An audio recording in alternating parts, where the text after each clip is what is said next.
What's up, everybody? You got Johnny Brento here. I'm back with you for another video review, VHS horror. This time, I don't know if horror is the right word, but it's certainly something close to it.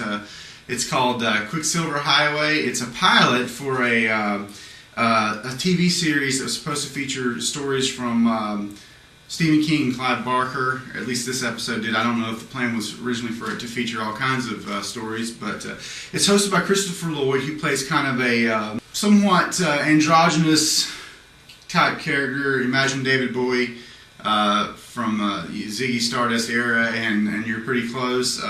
Kind of a weird makeup, but he's basically a collector of stories. He rides around in this classic car, pulling like a silver camper type thing. Only on the inside, it's like a just awesome plush museum type setting. And so he puts out that he's a collector of stories, makes no judgments on them, just tells them to people, lets them take their own lessons from them or their own interpretation. And really creepy kind of crypt keeper type character is Christopher Lloyd in this. This episode, which was the pilot, features two stories. One's called The Hand of Lloyd, which is basically a little morality play for this pickpocket that Christopher Lloyd's character has met. But it's the premise is basically this plastic surgeon's hands start revolting, and they want to be free of the body, and they go about killing his wife and cutting themselves off, and they talk to other people's hands who joins them in the revolt in the quest to be free from the tyranny of the body.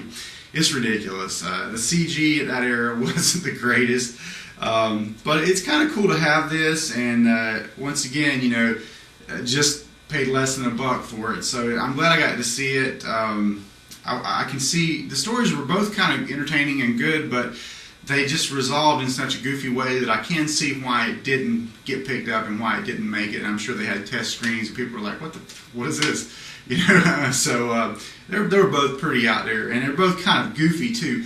The other story involves a traveling salesman who's driving through a dust storm in the desert and apparently almost hits this guy. He goes on and stops at this gas station, and that dude makes it there, and then sort of out of guilt he gives the guy a ride, and turns out the guy's a real bad dude and looking to rob him. And while he's at that store, he picked up this really goofy set of plastic teeth, like the dentist will use to show you where your cavities are, only it had feet on it. It's kind of a wind-up toy for his kid who he's trying to get home to see because it's his birthday.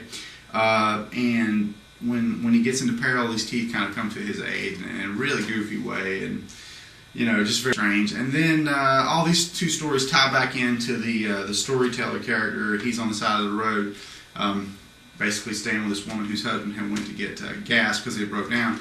And the actors in the little subplot sort of are the same ones that in the stories he's telling.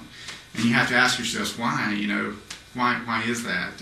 Is it supposed to be them in an alternate reality or whatever? So, you know, right there's one of the places where it doesn't work so well. But anyway, that's it. Quicksilver Highway.